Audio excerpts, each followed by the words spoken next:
The Boston Celtics had a dominant performance last night against the New York Knicks. They're now 8 games ahead of everybody in the Eastern Conference or more, especially right now with the number 2, the Cleveland Cavaliers. The Boston Celtics are looking hot and primarily looking fantastic in the third quarter, which is something the Boston Celtics have really struggled with a lot so far this season. I'm going to be honest, I think the Boston Celtics got better after the All-Star break. I'm not sure how it happened, but I've been loving everything that I'm seeing. And I know a lot of Celtics Today fans have some questions they do want to ask us, ask me, and producer Smitty.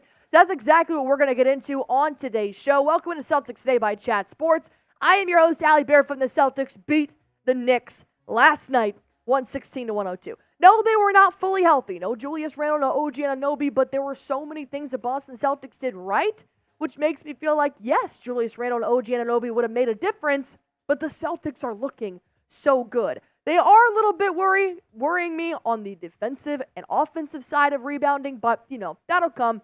As long as they continue to score the basket, we are good to go. So I need you guys to go ahead and do one thing for me, and that is like this video. The goal is 350 likes. It might seem like a lot, but the Boston Celtics are doing a lot right now. All you guys need to do is hit that thumbs up button, share it to somebody, share it to a Knicks fan, and say, screw you, like the video. Just kidding. I hope you guys are friends. But if you guys are hyped about the Celtics being the Knicks, all you guys got to do is like the video, and we can head on in to our first mailbag question. I'm going to bring in producer Smitty here. I got JT MVP 18.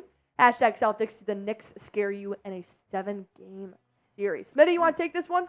Yeah, sure. I'll take it. And, I have been the biggest Knicks hater my entire life, right? I mean, Marshall Green just actually increases my anger even more about the New York Knicks, but that's beside the point.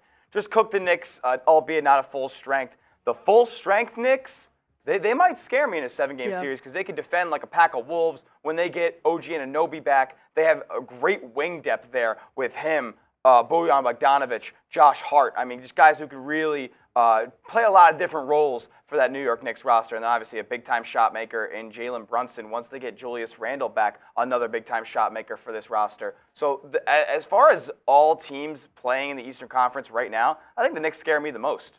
I think I agree with you on that. However, I'm on that wave of, no, they're not fully healthy, but that fully healthy, when you are going to get somebody like that back, Julius Randle, Isaiah Hartenstein was no match for Jayson Tatum, Jaylen Brown, and Kristaps Porzingis. Like, they were just running all over him. Well, that's not going to happen with Julius Randle. In a 7-game series, knowing that the Celtics do tend to play bad on most nights when they are losing or if they have some sort of a deficit, it always takes a little bit harder for them to dig out of that hole, which I am nervous about playing in Madison Square Garden. Nonetheless, in playing the exact same team that's going to figure out your way of playing in 7 games. But we got a while until that happens, thankfully. I just want to ask you guys a question, though. Since the OG Anunoby trade, how have you guys felt about the New York Knicks? And are you worried about the Knicks at a full strength? Like Smitty said, they do have Josh Hart, and they have Hartenstein right now, kind of playing a lot of role players right now. Precious didn't do too much in terms of really pushing the needle for the Knicks, but OG Anunoby and Julius Randle will. So type Y for yes, type N for no. Why you guys do that? Let me take a quick shout out for our sponsor here on Celtics Today, Priz Picks, the #1 daily fantasy sports app in America. I played it last night against the Knicks, and it was so much fun. Why? Because they actually update the stats in real time and let you know how your picks are doing. So when you get to prizepicks.com, all you have to do is pick between 2 to 6 players and just pick more or less on a player's projected stats, and you can win up to 25 times your money on any entry. So I did go 50-50 last night. Jaylen Brown did score more than 14.5 points, but Josh Hart, unfortunately, did have more than 13 rebounds and assists. I took the less because I'm a Knicks hater, so I had to do the less. But these are my prize picks for last night's game, but don't worry, there are new NBA games going on tonight that you can go on ahead and pick right now. Just go to prizepicks.com/CLNS. Use promo code CLNS for a first-time deposit match up to $100 and watch yourself win some real money in real time. Boston Bob coming in. The boy.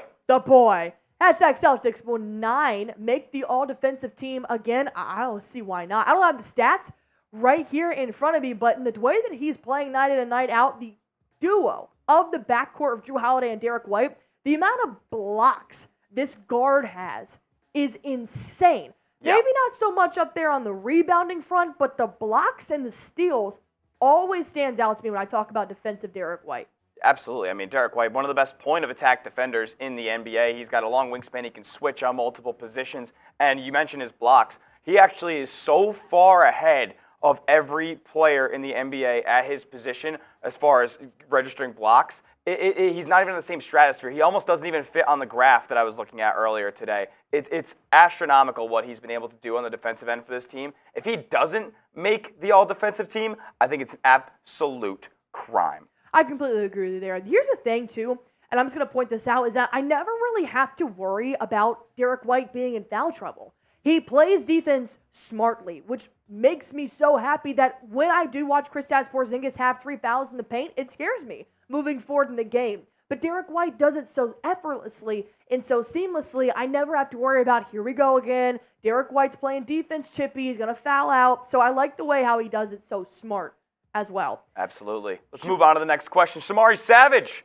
with a cool one. A little bit ahead of ourselves here, but we'll answer it because there's a lot of good competition out there. So hashtag Celtics, who would be a good matchup for the Celtics and the Western Conference? You know what? I really do want another crack at the Los Angeles Clippers. I do too. They gave the Celtics an L, and this was really when the Clippers were starting to get media attention as well for like, holy cow, everybody's been looking at the Nuggets. Everybody's been looking at the Kings. Everybody's been looking at the Warriors, these big-time named Western Conference teams. The Clippers. I think that's a matchup made in heaven for the players the Clippers have versus the Boston Celtics. If it comes playoff times and if we were to ever see the Clippers in that scenario, I think it would just be a good ball game. And I think it would be the toughest test once again for the Boston Celtics. I agree. I think that would be the toughest test. And I also think that would be probably the best that it could possibly be for the viewer of basketball. As far as what the best look would be on TV and the best two teams, bar for bar, hook for hook. Yep. I mean, you're looking at this trio, and then you're looking at Paul George, Kawhi Leonard, and James Harden. And then you even got Russell Westbrook off the bench, who's effective at times too. But like that, it's got probably the two best big threes in the NBA pitting themselves against each other. I want to play the LA Clippers in the NBA Finals. And I think America wants that Finals matchup as well. Well, unfortunately, there is no more regular season matchups with the Clippers, so it will have to be a Finals matchup, but that would be my pick. Here we go. King of randomness. What do we got? Which Celtic could hit 70 points this season? That's fun. Oh, in all honesty, picking the litter. I mean, in the most realistic in terms of has the most control of the game is going to be Jayson Tatum here. Yeah. However, Jaylen Brown has had multiple 30-plus nights that could make me think, and I will admit this, and I'm not proud of it, I do think Jaylen Brown's more selfish to score 70. Agree. That's what I was going to kind of bring up is like He wants the ball early and often. JT doesn't really get going too much in the first quarter unless he hits his first couple, and then he's like, okay, I'm hot. Right. Jaylen Brown's going for it every time. So like, if he actually had the green light, maybe like a non-Jayson Tatum playing night, and he got hot in the first half, stayed hot in the second, he's completely capable of getting 70. I mean, look at that efficiency. Not great from the three-point arc, but JB is just a stone-cold killer when he's in the zone.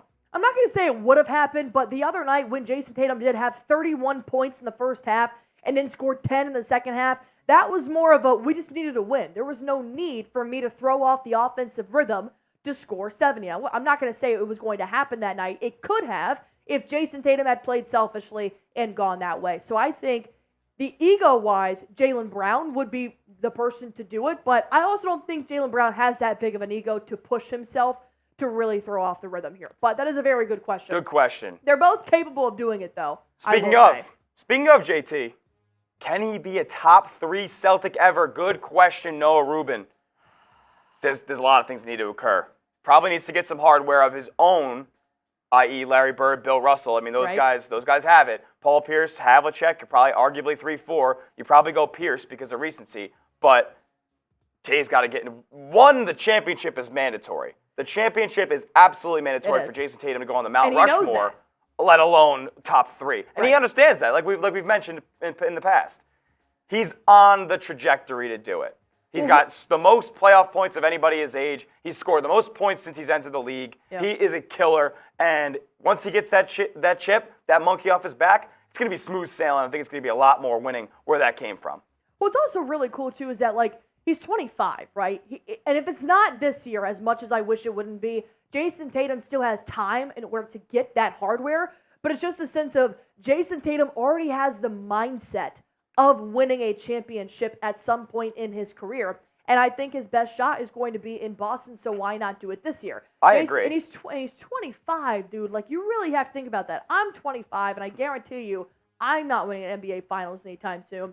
So that would make him a top 3 Celtic. Of course, you're going to have a lot of generational differences here. Of course, you got the Bill Russells, you got the Larry Birds, you got the, Bob Cousy's of the world, and that's fair. But Jayson Tatum, definitely the best Boston Celtic of this generation. 100%. Absolutely, already. But it's unfortunate, like for the people who always talk about his MVP, when he's putting up numbers like that or numbers like this over here. Yeah. Unfortunately, it's just not going to be enough in this league where everybody's dropping 35 a game. But he's a team player. He's looking for the championship, and he knows it. Can he be it? What do you guys think? Go on ahead and comment why or why not you think Jayson Tatum can be a top 3 Celtic ever. I mean, this could have paragraphs of conversation behind it. This is bar conversation. So go on ahead and comment why or why not down below. So Bronson Action. Not Action Bronson. Here. Action Bronson. Bronson Action. Let's do it. What did you call it? What did you call that earlier? Where it said 24,000. Oh, palindrome? Yeah, no, that's not how this works. But well, you know what I mean. Bronson Action. What do we got? Does the lack of major injuries to the team so far make you nervous?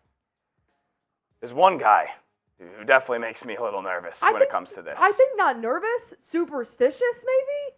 Yeah, because Smitty and I even before... Paranoid. I'm paranoid. Paranoid, yeah. I mean, I'm not walking on eggshells at night. It doesn't keep me up at night. But even Smitty and I, before the Knicks game, we were like, they won 7 in a row. Something's got to fall at some point. So I think superstition falls in the line of like, look, I know KP's this injury. guy.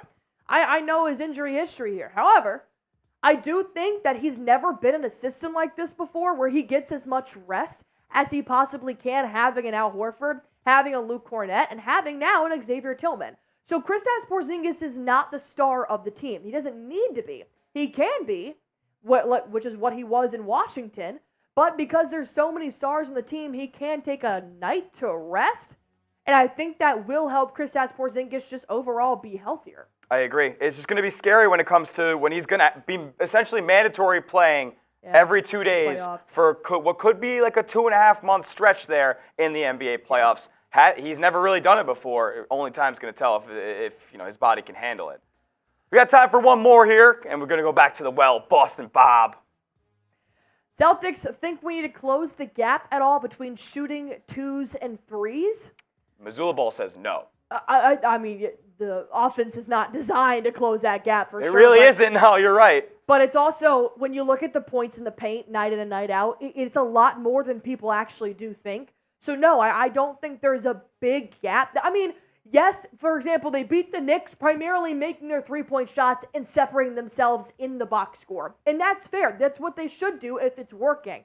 If it's not working, I do not have any kind of, I don't have a hunch or anything like that. I know that they can score in the paint if needed. If the 3's not working, they can go and make points elsewhere. I mean, the fadeaways, the mid-range jumpers alone, I've loved to see from Jayson Tatum and Jaylen Brown. So I mean, Jaylen Brown's the most efficient fadeaway jumper shooter in the NBA, quite literally, shooting like 57%. And then you got Jrue Holiday on the other end of the spectrum, the highest corner shooting three-ball percentage in the league. So, like, at the end of the day, the Celtics just score a lot. Like, they hit a lot. They take a lot of threes. They hit a lot of threes. But at the end of the day, they just put up points. Don't matter where they come from. They are the best team in the NBA. And with that being said, why would you guys not want to follow along with the best team in the NBA? Well, we're covering it and everything here on Celtics Today by Chat Sports. So all you guys have to do to be in the know, hit that sub button for me.